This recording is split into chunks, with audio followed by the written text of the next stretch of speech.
ladies and gentlemen. My name is Volker Berghahn, and I would like to welcome you here on behalf of my colleague John Mitskill, who unfortunately can't be here as the Executive Director of the Institute for the Study of Europe and also as the Director of the East Central European Studies Center here. I have been asked, therefore, to stand in for him.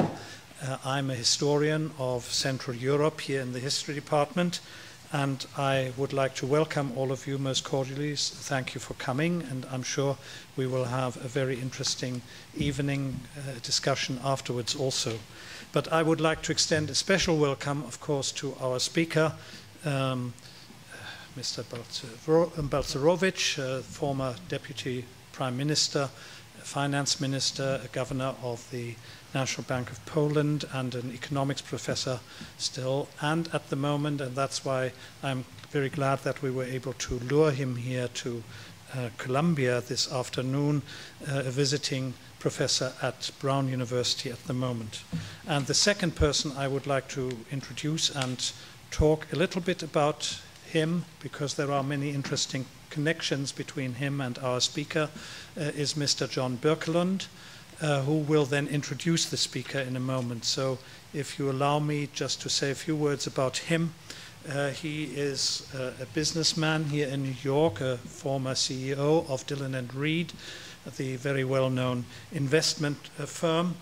He is now still a partner in Saratoga Partners here in New York also. But I think, secondly, I would like to emphasize that he is a philanthropist. He has been involved with Brown University for many years. He endowed one of the chairs at Brown University. He's also, or was, the chair of the National Humanities Center in North Carolina for several years, and he's also a member of the trustees of the American Academy in Berlin. And finally, I should mention that he has been involved with the Institute for the Study of Europe and European Studies for many years here at Columbia University. Thirdly, he is also, and this is, I hope, not a claim that he will be embarrassed by, he is a fellow historian because he has written a book on Gustav Stresemann, the German foreign minister in the 1920s. And in those years, as you probably know, the German government, of course, was very much involved with attracting also American loans for the reconstruction and revival, not just of the German economy, but of the European economy in general. And Stresemann and Dillon & Read, I should say, in those years were also very much involved in that particular enterprise that then very sadly faltered in 1929. And then fourthly and finally, he has also been very much involved with the Polish-American Enterprise Fund. And I think he, in fact, was the driving force behind setting this up in this country in the early 1990s. And I think it is in this context that Mr. Birkelund met Minister Balcerowicz, and that is what I'm sure he will want to talk about a little by introducing our speaker. So thank you, John, for agreeing to be here this evening.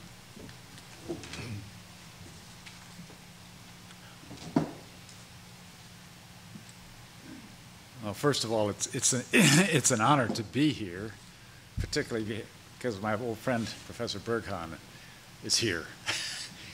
And a gracious introduction. Thank you very much. I am truly honored to introduce Leszek Balcerowicz and his lovely wife. He is one of my heroes, and I won't spend too much time extolling him and his career, other than to say that he is a scholar of great repute and a statesman. And add to that, he was a politician as well.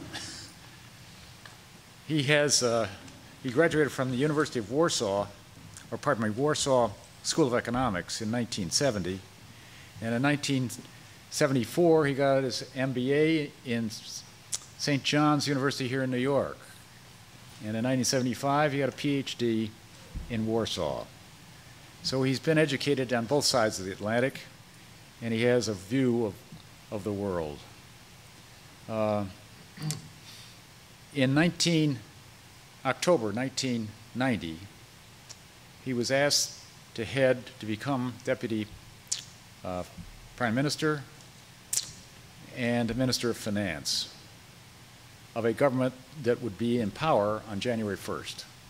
And during those 3 months, or before that even, he and his colleagues developed a plan for the transformation of Poland.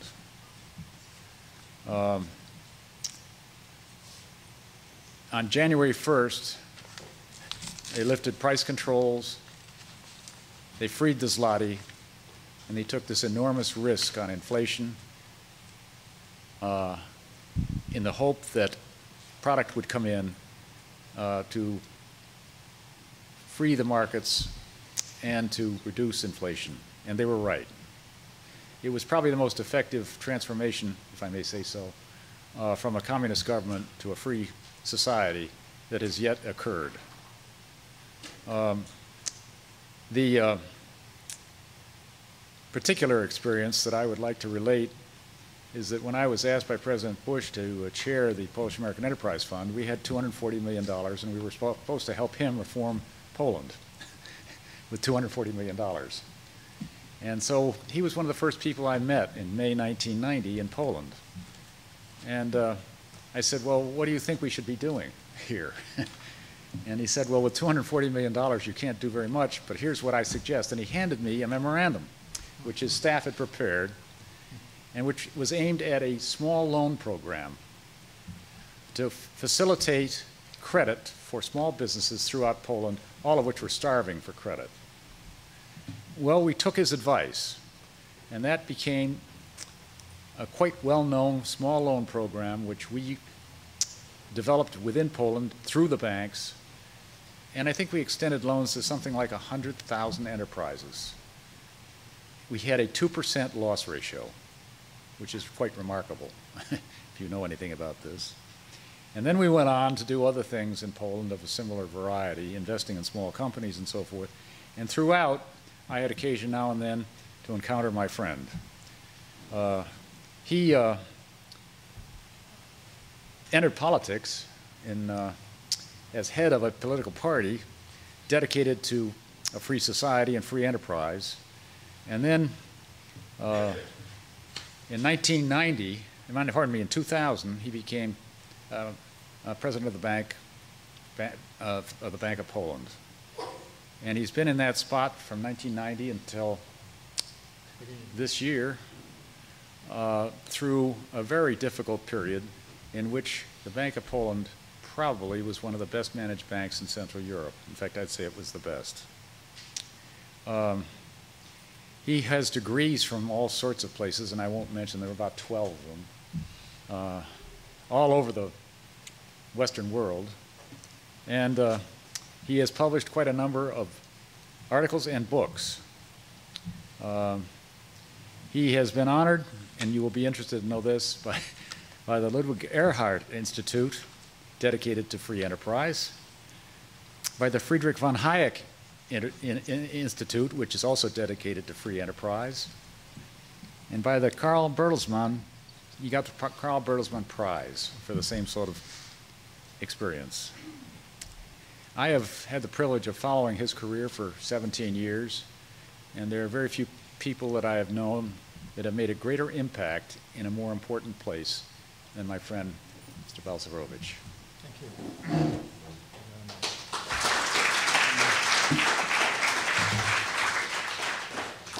Thank you very much, John, for this extremely kind introduction. My topic, institutional change after communism, is very broad, and I have 30 to 35 minutes, so I have to be very selective. I will welcome questions after my presentation. To understand what has happened after the collapse of communism, you have to understand communism to some extent. Now, communism as an institutional system has several distinguishing features.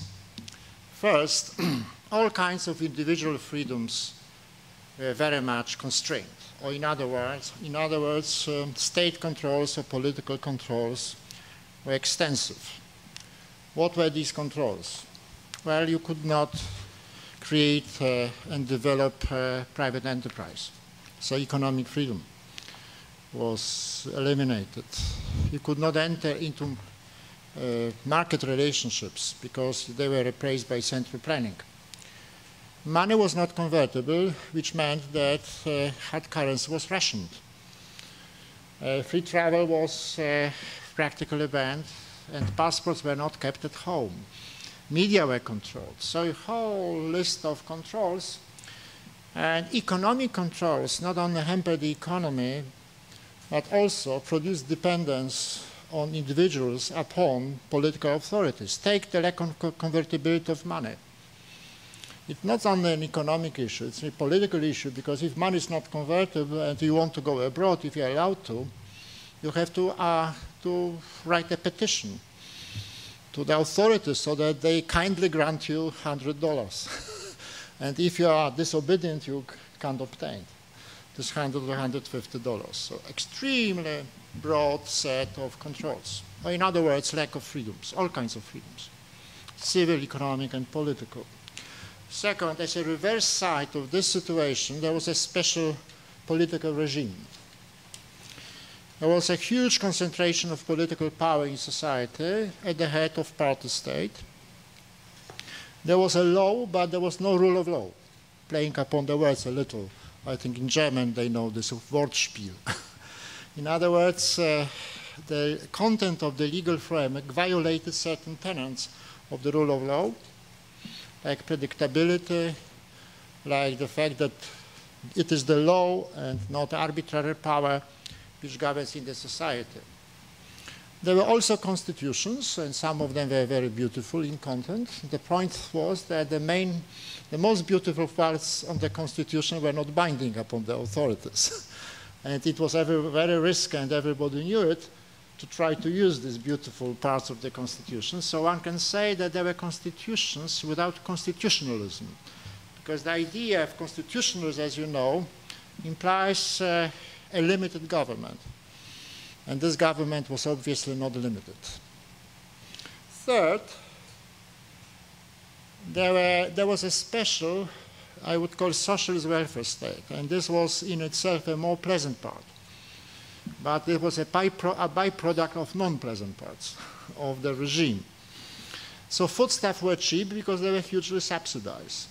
Energy was cheap, hugely subsidized.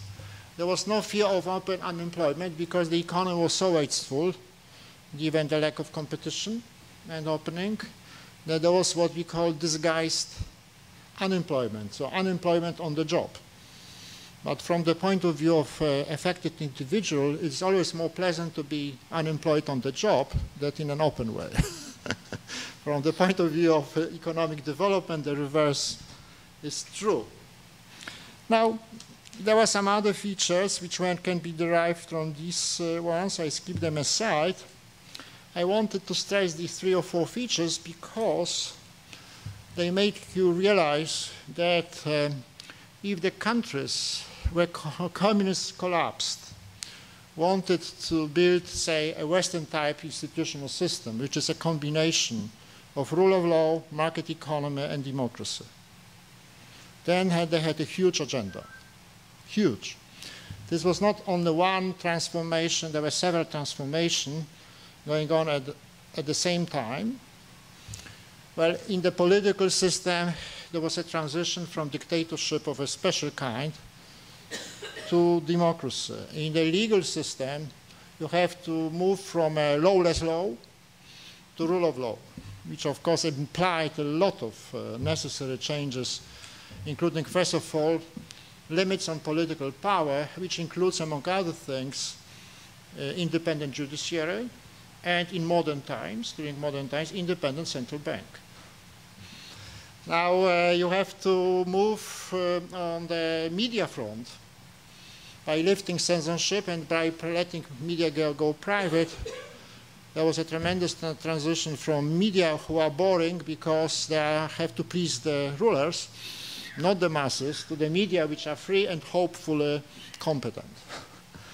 So several transitions going on were necessary, and we can say with the benefit of hindsight that some countries made more of these transitions, Some countries have less of transition, so generally speaking, and this explains largely the differences in outcomes. And let me come now to some observation with the benefit of hindsight. Yes. What can we say, having the experience of 17 years of actual developments after the collapse of transition? Again, I am going to be very selective.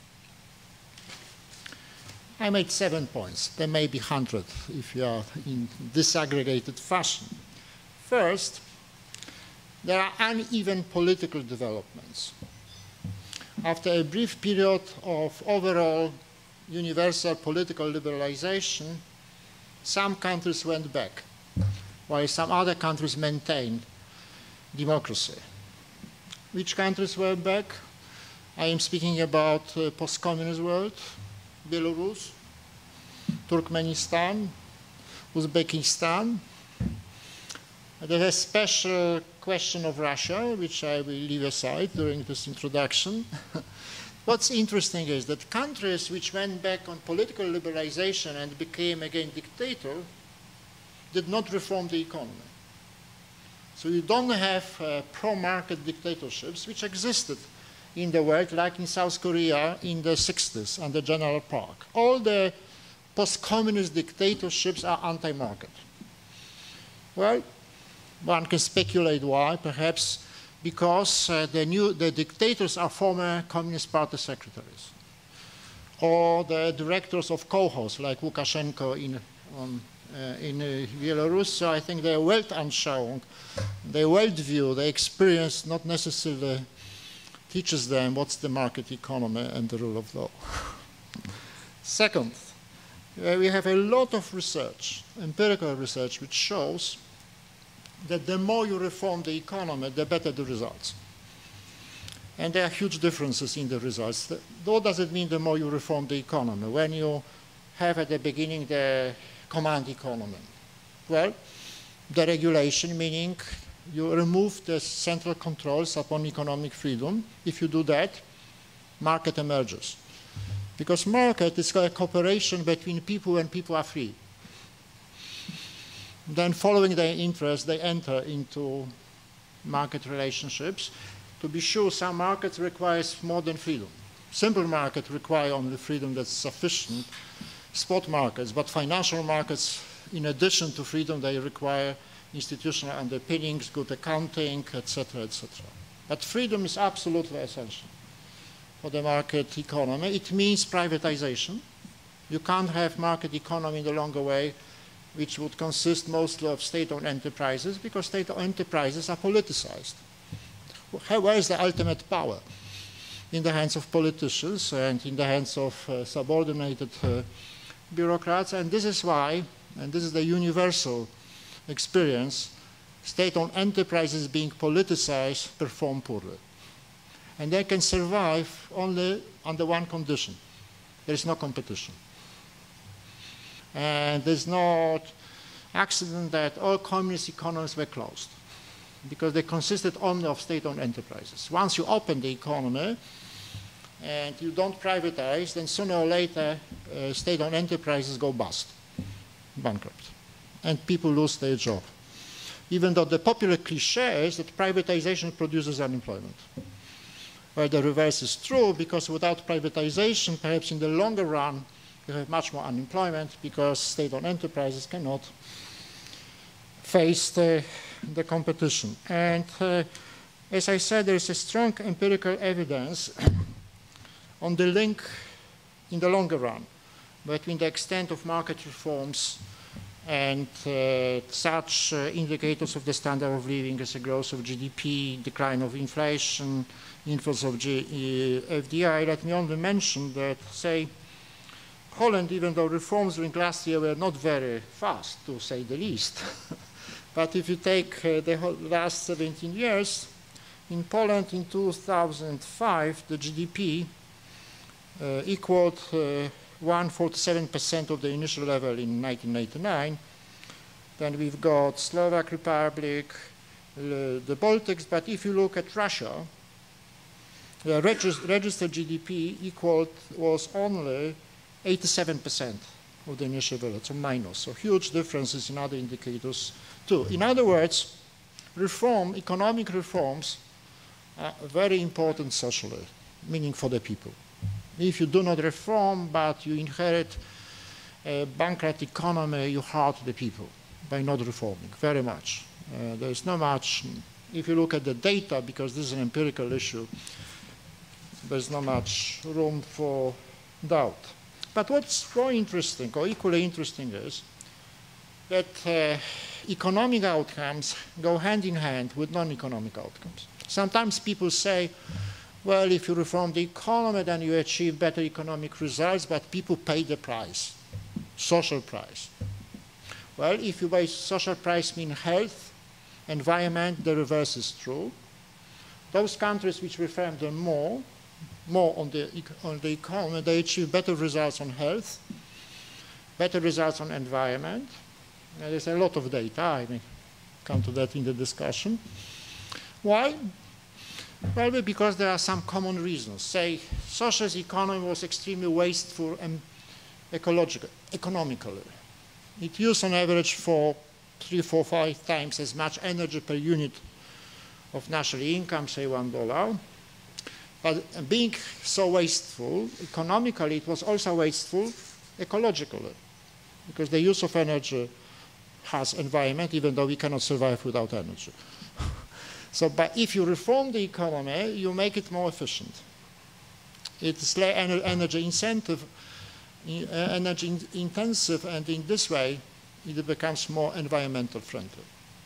So there is also this byproduct. And if you look at the data for life expectancy, you see that, say, in Poland, life expectancy for both sexes, not only for stronger sex, meaning the ladies, have increased by 3-4 years, while so far in Ukraine it's declining a little, and in Russia it declined by 3 years.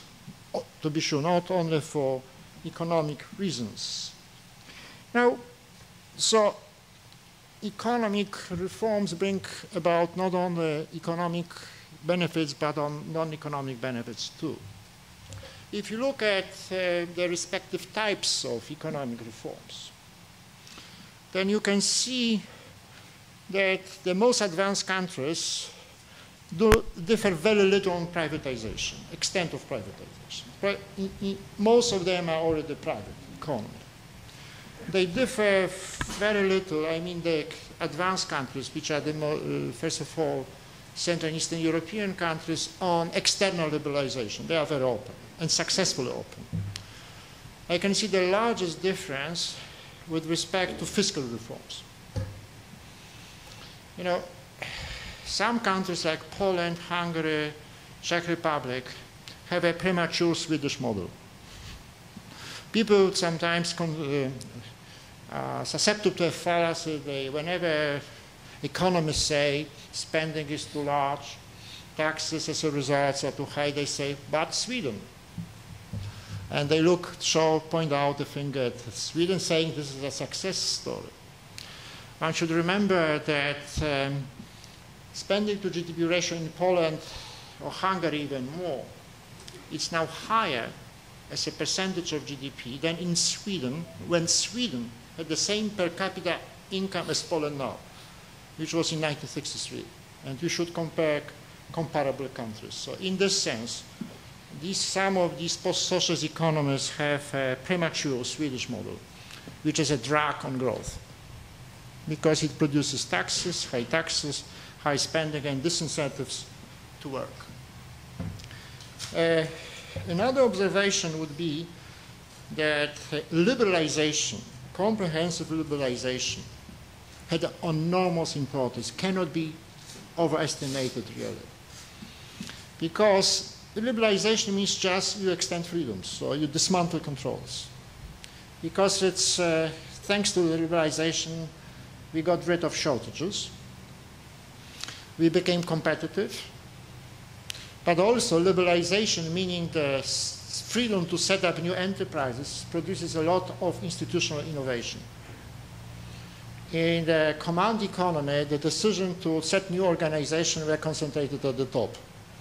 And they were very routine. If you let people organize freely, they come out with lots of innovations, not only technological innovations, but also organizational innovations.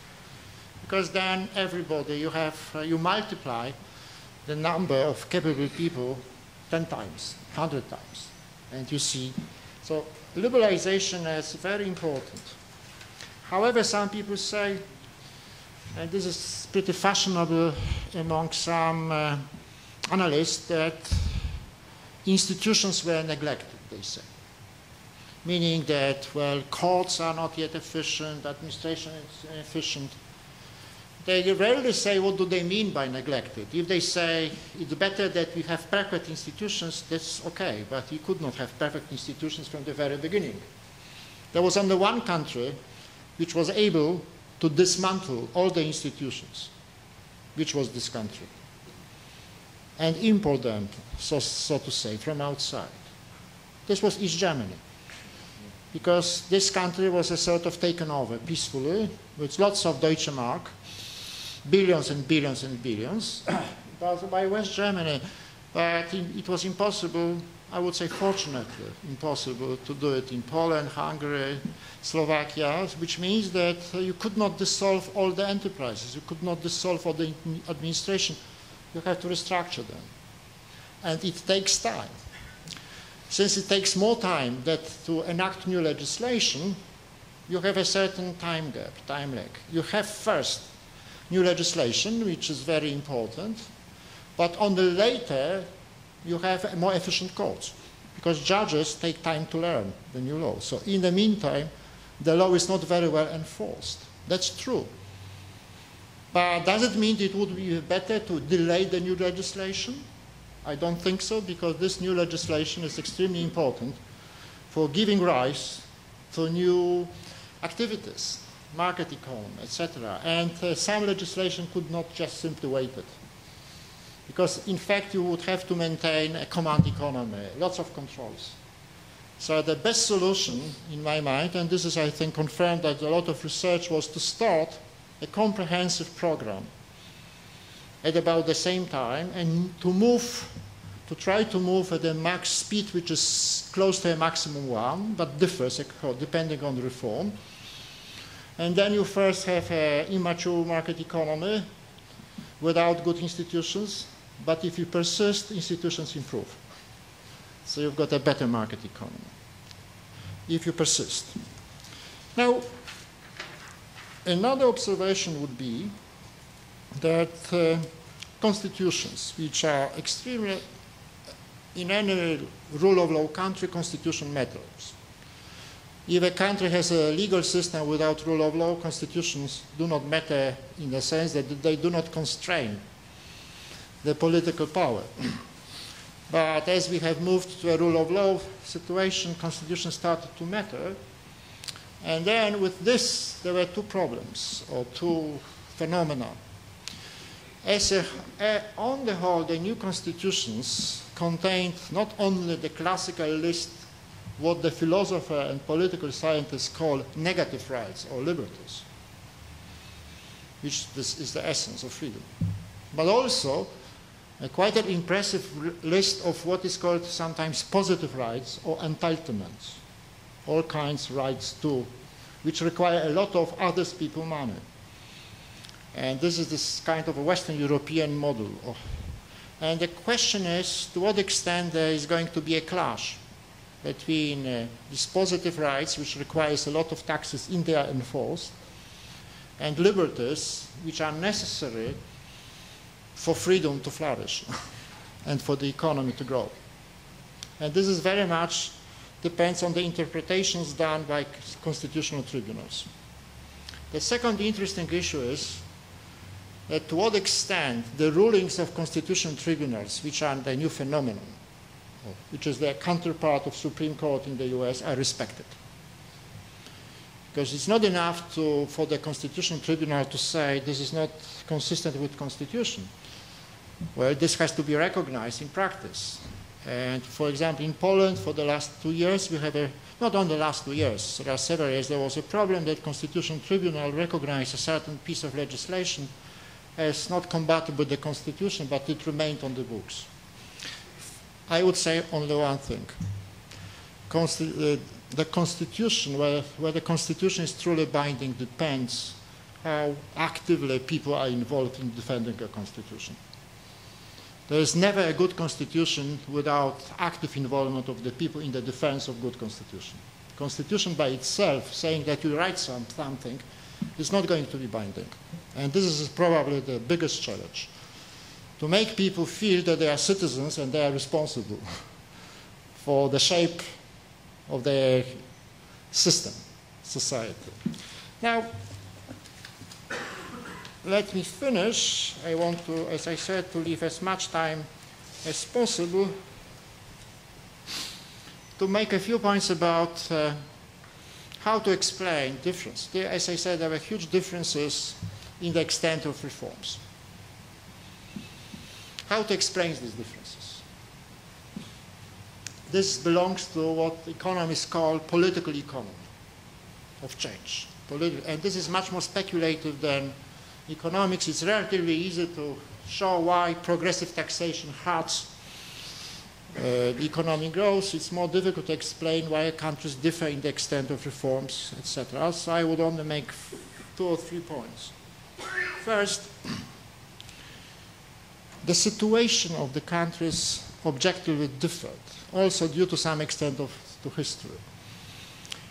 Market reforms could be linked either to positive things or to negative things, depending on the country. Say, in Central and Eastern Europe, market reforms could be linked to a positive thing, which was called enlargement. So this linked to the perspective of entering the European Union played an important incentive role. This was not available outside Central and Eastern Europe. To be sure, this does not explain everything, because we have countries which have no possibilities to enter the European Union, but turn out to be extremely brave reformers, like Armenia. Armenia is a brave reformer. But certainly the possibility to link market reforms, which are not necessarily very positive, to something which is positive, which is popular, matters, and there are differences in this. Or say in the Baltic, I think the market reforms were linked in the popular perception to preserving the independence. I think the Lithuanians and the people of Estonia and Latvia realized that without market reforms, they cannot be independent. And they have this highly developed feeling of national conscience, which was not present so much because of historical reasons in, say, Belarus.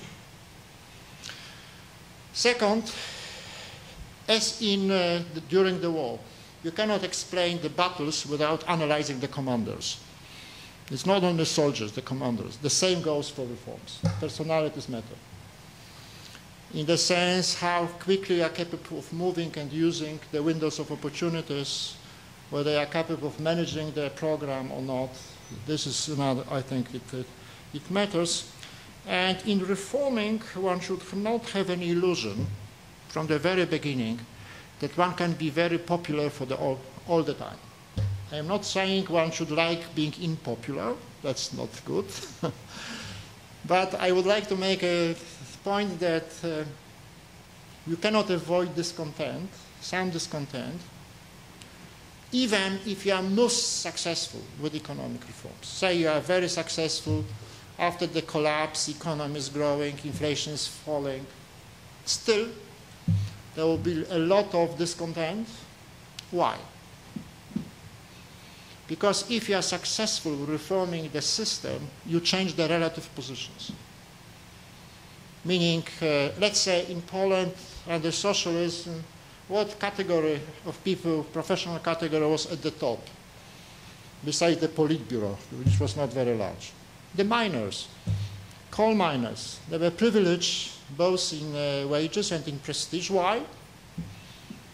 Because the socialist economy, being very wasteful, needed a lot of energy, and miners have to be rewarded correspondingly.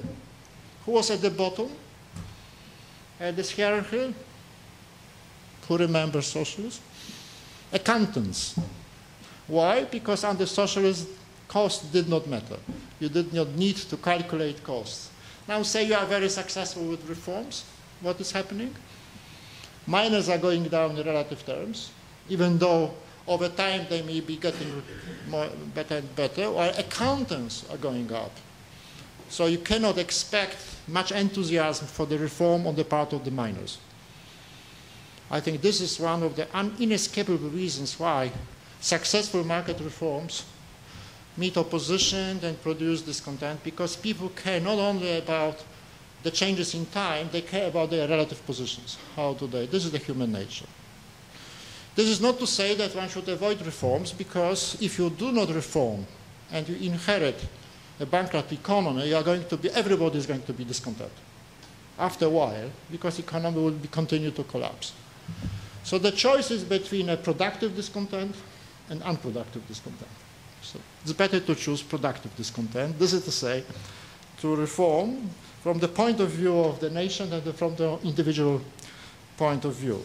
And perhaps I would finish with that, leaving a lot of other issues for the discussion, hopefully. Thank you very much. I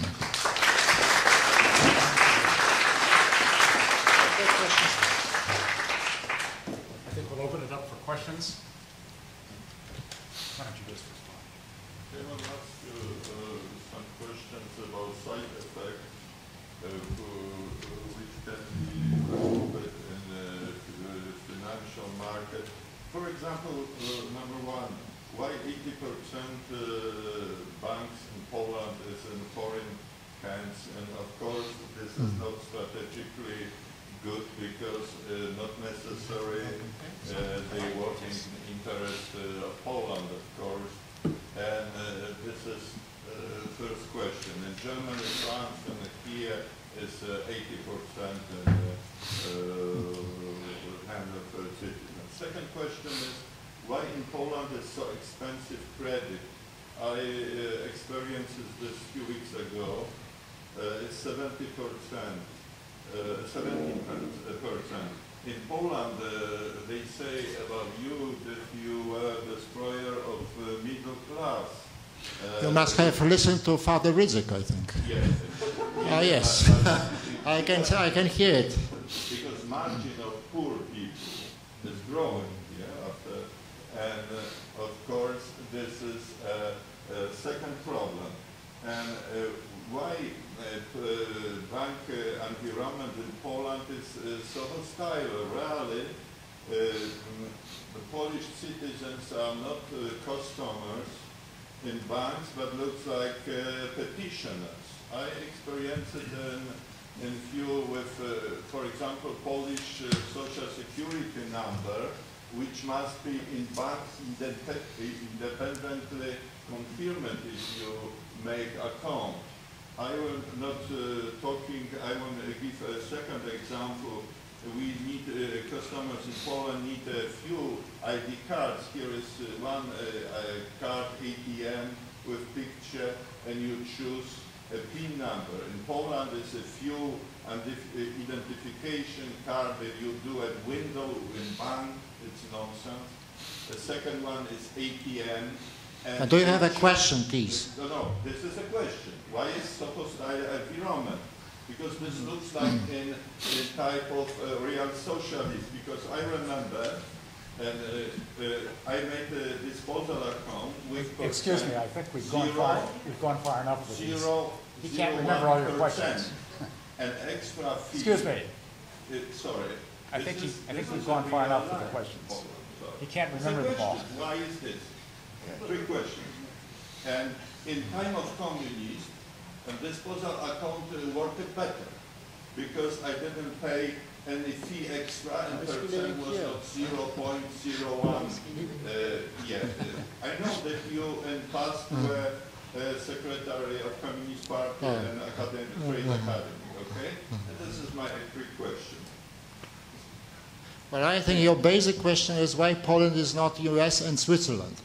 No. And because you referred to the differences between, let's say, the number of identification Poles need compared to the US, and I can grant easily, Poland is not yet the US and Poland is not yet the Switzerland. But Poland fares much better than other post-communist countries, and this is the right comparison. But banking system in Czech Would Excuse you me. please be quiet? Yes. Okay. So, and there are nonsensical comparisons and sensible comparisons. And nonsensical comparisons is just to choose an aspect of reality and compare it, let's say, with the best countries. With respect to the banks. At the beginning, there were no banks. Poland was not Switzerland in 1989. Poland was communist. There were institutions called banks, but they have very little to do with banks we know. And there were basically two ways, as it was confirmed: the Central European way and the Russian way. The Russian way consisted in delaying privatization and preserving the state ownership. And look at Russia.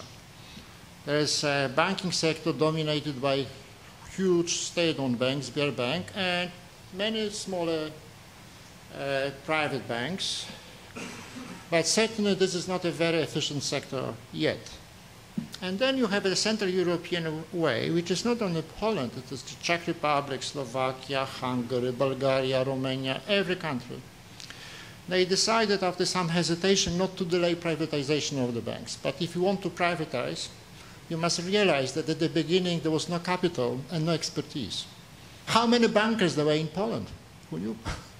So if you wanted to privatize in a professional way, you have open tenders and international institutions entered. And they usually bought the banks. So we have in Poland a banking sector, which is compared to Russia quite efficient, where majority of capital is owned by various institutions from the West. But we cared about diversification so that there is no just banks for Germany, but you have Germany, Italy, US, Portugal, diversification. You have an even higher percentage of foreign banks in Hungary, Slovakia, Czech Republic. I think Bulgaria is approaching this. So you have to choose. You have no choice of Swiss banking at the beginning. This was excluded. You have to choose either Russian strategy or Polish Central European strategy. Well, we have chosen Central European strategy, and it has worked very well compared to the Russian strategy. Interest rates is I don't know what's your personal credit story, but for sure it's not like that everybody gets credit. Interest rates have declined very much, depending if you compare to the interest rates 10 years ago, because inflation declined.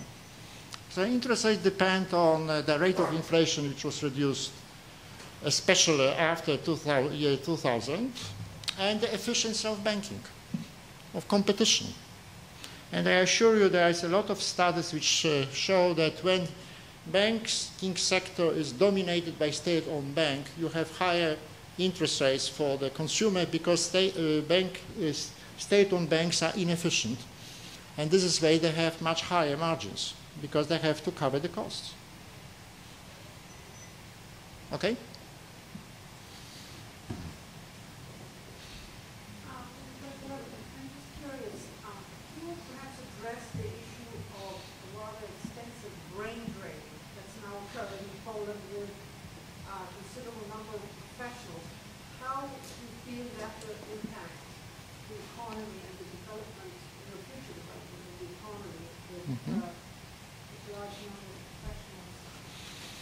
Well, if the economy is much lower per capita income than advanced countries, and people are free to move, you have something which has happened in Spain 30 years ago, in Portugal and Greece. Fortunately, people are free. I am not saying that I am very happy that people are living, but I understand they are exercising their choice. The main point is how many would return, the net migration. And this depends on mostly on one factor. No special propaganda would work, no exhaustions. It would depend on how fast Poland would develop economically, so how fast this gap will be reduced. And the rate of long-run growth depends on reforms, like privatizing, completing privatization, which is still needed in Poland, like removing bureaucratic obstacles to business, which is called deregulation, like strengthening important public institutions, like central bank, like various supervisions, public administration, like, of course, preserving low inflation, which is the key. So if you reform, you reduce this gap and you reduce the outflow of Poland. This is why blocking reforms is very unpatriotic. Very unpatriotic. First of all, because it hurts the country in many ways. It lowers the rate at which standard of living is growing, and it also increases the rate at which younger people would leave the country. So to pick up non-reformers is very stupid.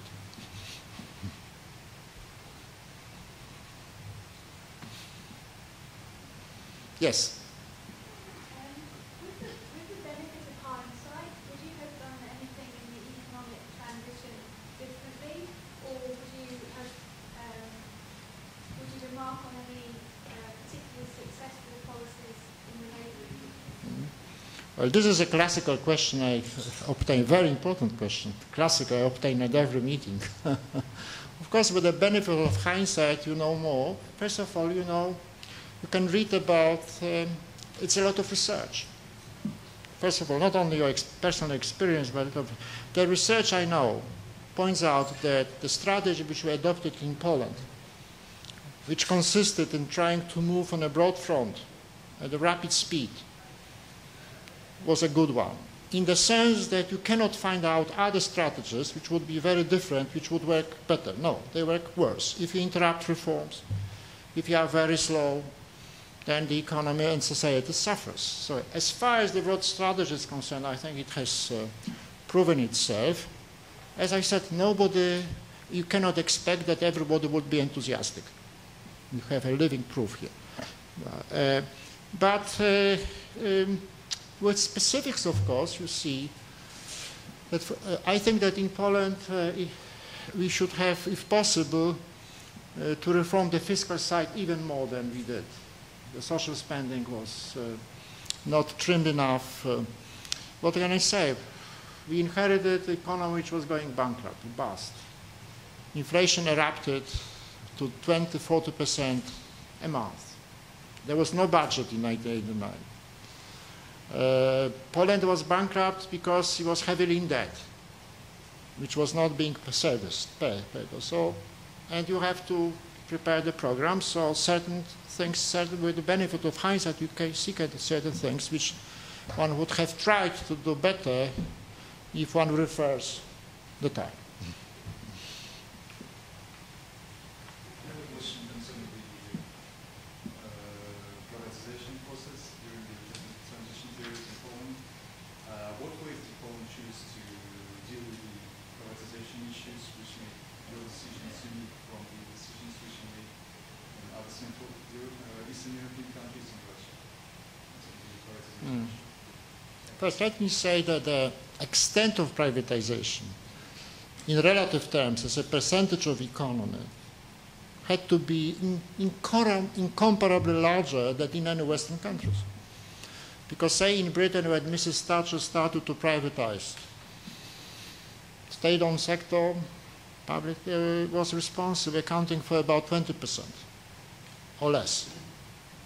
When Central Eastern European countries started to privatize, they had almost 100%.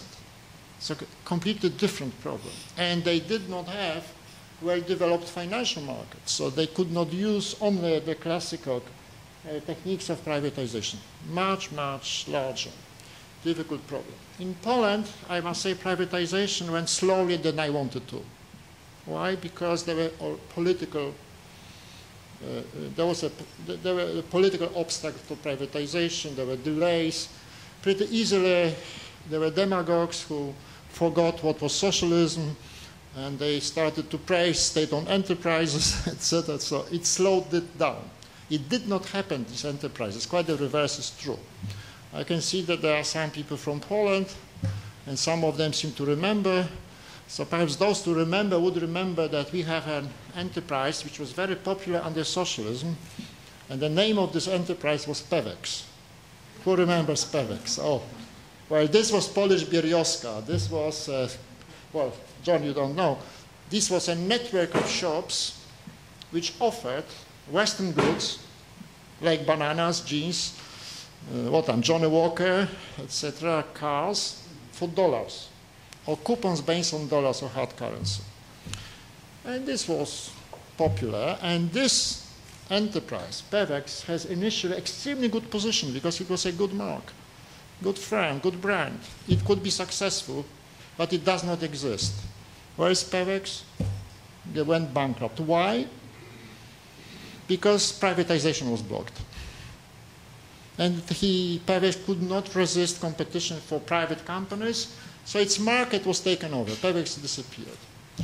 So delay in privatization is usually very harmful to people who work in a given enterprise because they have to look for another job.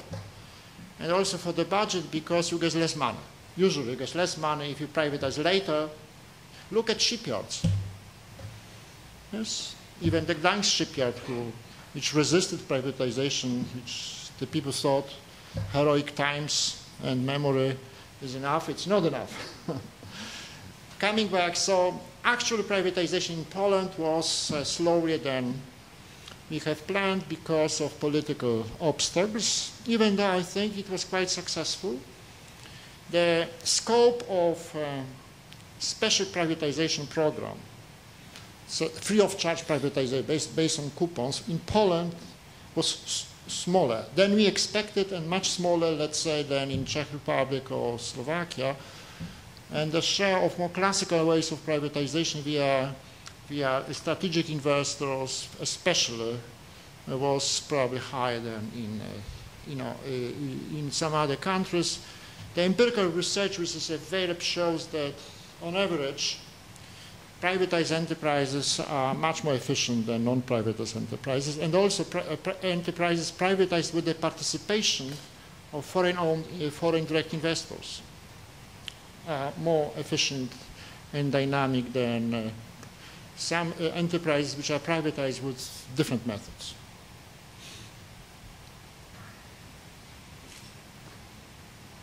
When you were president of the National Bank of Poland, you were asked to testify in front of the parliament, and you were accused because you said the Polish constitution forbids it. And I just wanted to ask about the details of it, because in the United States, the president of the Federal Reserve testifies in front of the parliament all the time. So I wanted to see why it doesn't in Poland and what is the reason for it. Because there's a completely different commission, so there's a confusion. I have testified whenever I was invited to the Polish Parliament, let's say Public Finance Commission. That is normal. But what was tried in Poland last year was completely exceptional and pathological. And I can see that people confuse these things. Because in Poland, we have an instrument of a special investigative commission, which is based on a penal code. So this is not a normal commission. And in Poland, there was an attack upon the independence of the central bank last year. It was related to the fact that the central banker in Poland, the chairman of the central bank, is at the same time used to be the chairman of the banking supervision. And the banking supervision was considering an important case, an application of Unit Credit Bank for a merger. And experts, legal experts in banking supervision, has analyzed this application, came to the conclusion that there are no legal objections, that the law requires to say yes. However, the then existing, the previous government, started to put a pressure, public pressure upon the central bank, putting my modest person then, to say no, even though there was no legal grounds to them. So they did not like independent institution. We resisted, and in revenge, and this was the first time in Poland, they passed a resolution in the parliament to convene a special investigative commission, which is based on penal code. This is not a normal commission. And this commission was recognized as non-constitutional by practically all constitutional experts in Poland. But nevertheless, it was passed, which showed the contempt of the previous government for the constitution, which is the highest law of the country. What about the rule of law? Once this commission was convened, there was an application, there was an objection sent to the Constitutional Tribunal claiming that this is against the Constitution, but Constitutional Tribunal took time. It was known that 10 days before the date at which the Constitutional Tribunal was to give its verdict, I, as a central banker, got a request to appear in front of the Commission, and I have to analyze what would it mean from the point of view of independence of the central bank. Not my modest person. I was not a private person. I was chairing the central bank, which has to be independent, because without independence it cannot defend the stability of money. And if I went, I would create a fateful precedent, because every successor of mine, on any pretext, would be summoned in front of such a commission, which is televised live, and has nothing to do with investigating, but everything to do with putting a blame, like a question, how much money have you stolen? 1 million or 10 million? This is the kind of investigation. So I said no, that I was not going to appear because this would implicate, this would destroy, undermine the independence of the central bank. I knew that this is my last year in office, so it was not personal. It turned out that 10 days later, Constitutional Tribunal recognized this resolution as contrary to the Constitution. But nevertheless, the previous government has in violation, in the second violation of the Constitution, convened another commission. Yes, okay, I will be. On the topic of the central bank, when you were the head of the central bank, you often voted with the minority to raise interest rates. And the good majority felt that wasn't necessary at the time. But in recent months, the central bank has been raising interest rates. So I wanted to get your opinion on what has changed between now and then. Do you think that the current central bank, is the composition changed? Is it acting more in line with what you thought appropriate? Or do you think that what was the cause for such divergence of opinions? Because it's not very typical to see the head of the central bank vote in the minority. Well, the composition has changed in the sense that it's a new chairman. But this is the only change. The 9 other members are the same as last year. Well, this was a difficult decision because I knew that it's not typical, but I thought that sometimes if you feel very strongly about something, you have to act in such a way, and I believe that all the available information then should urge that Monetary Council to raise interest rates on time, because it's very easy to raise interest rates when inflation is already exceeding your target. But you are not paid for doing that. You are paid for being farsighted. So I wanted the Council to be farsighted. And then I was in the minority, where I think the developments which happened later rather validated my position that the reverse is true. Do you think rates need to keep moving higher now that Poland is growing so This I don't want to comment further. Okay. Sorry, John. I guess it will be a repetition because you already talked about privatization, but I'm still wondering that privatizing just for the sake of privatizing. The thing is, I'm from Azerbaijan, which is another post-communist country, and when we started privatizing, then we did a lot of privatization, but there was a lot of rent-seeking, and in fact, even though these state companies were privatized, they were privatized by relatives of the lead. And how is it feasible and possible to create a privatization in a country with no privatization So principle? asking whether it's possible to abandon communism. It's possible to understand. Well, first of all, if you say privatizing for the sake of privatizing, you are a way of condoning, saying privatization is bad. First. Second, I am not commenting on your country. I don't know enough. I am only saying that the essence of privatization is a removal of political owners of enterprise. If their owners are political, even if they are the best persons, let us assume they are angels. Even angels under the political incentive would harm the enterprise. For example, if a politician has an ultimate power and he wants to be popular, then he would try to build a factory in his electoral district, even if this does not make any economic sense. There are many, many cases like that, and this is against the economic rationale and calculation. So privatization meaning removal of political owners by private owners, being institutions or private persons, is one of the most important, probably is the most important reform away from communism.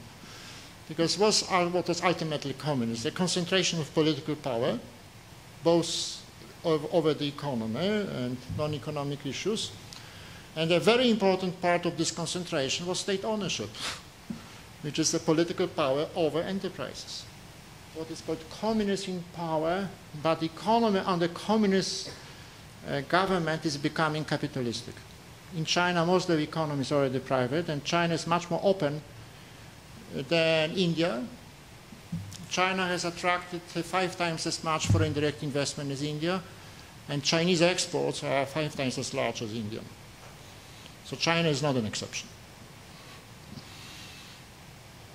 Well, now, please. The question not about privatization, but about your private feelings after the whole strategy, Balcerowicz plan for Poland was implemented.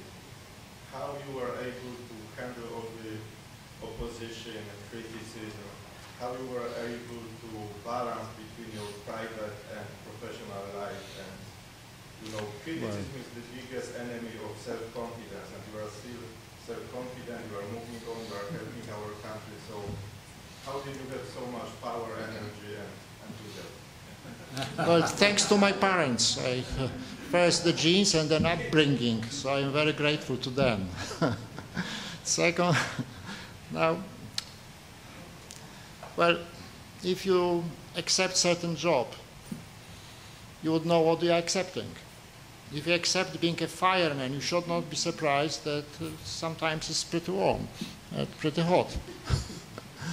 That's the essence. Now, I'm not saying that I have foreseen everything, of course not.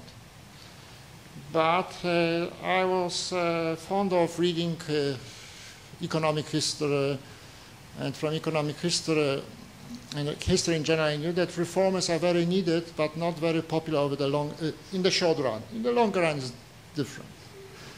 Mrs. Thatcher, even though she saved Britain economically, was brutally attacked. I remember I was in Britain, and my master of English language left much to be desired, and I have seen various inscriptions of the walls. And there was always the name Thatcher, and I asked my British friends, what does it mean, these other words? They were ashamed to say. So you should realize that what's the sort of it, this is not to say one can justify, action. One should not justify. Those who block reform hurt people, especially poor people. But you should not be surprised. And second, one should know whose opinions you respect. And there are a few people whose opinions you respect. No, you cannot respect opinions of all the people. And for example, I was asked, oh, that and that. Some of them are already out of parliament. Said that and that. Well, how do you react? I have to prepare my answer in advance, I usually say, but this was a true answer. If you work in the government and responsive for reforms, you have to develop an attitude of a biologist. You look at nature, and in nature there are various species. Last question. How is this, if you would do something different, would you do something different knowing right now how everything More, as I said, I would reform the social spending more. Especially, I'm talking about policy to the farmers, Polish peasants. Would you do something different? They are pretty, they are probably the most people who criticize you.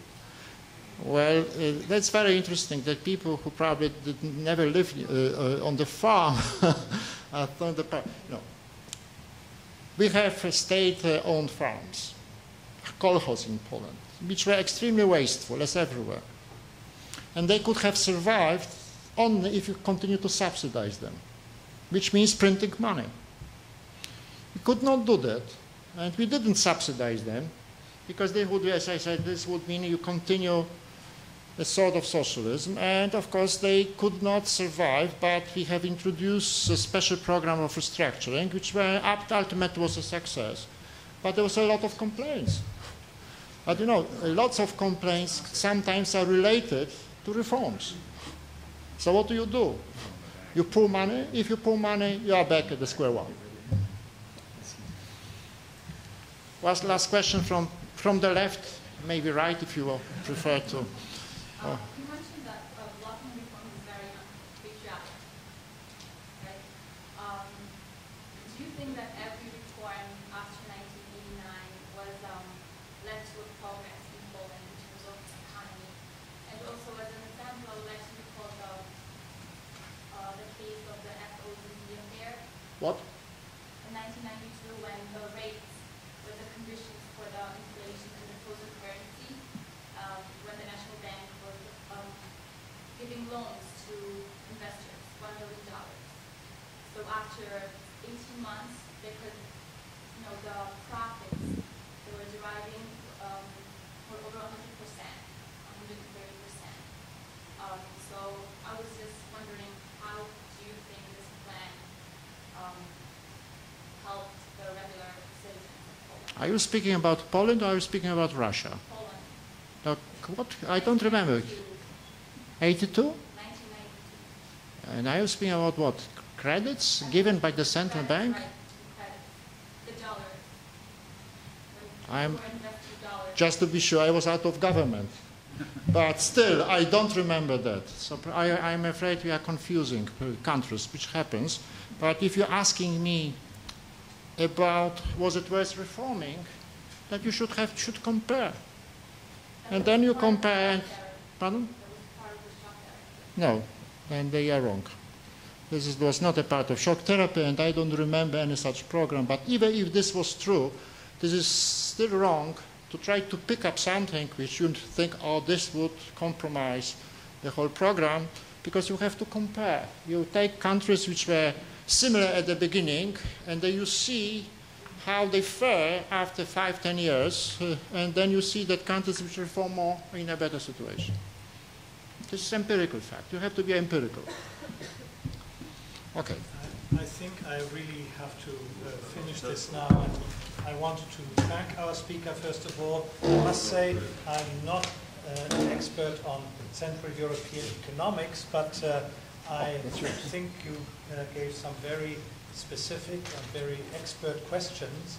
And I think this is partly perhaps because of SIPA, because there are some quite advanced courses which I think are being taught in this building. So as far as I can make out, it was a very lively discussion, but stimulated, of course, by your introduction. So thank you very much.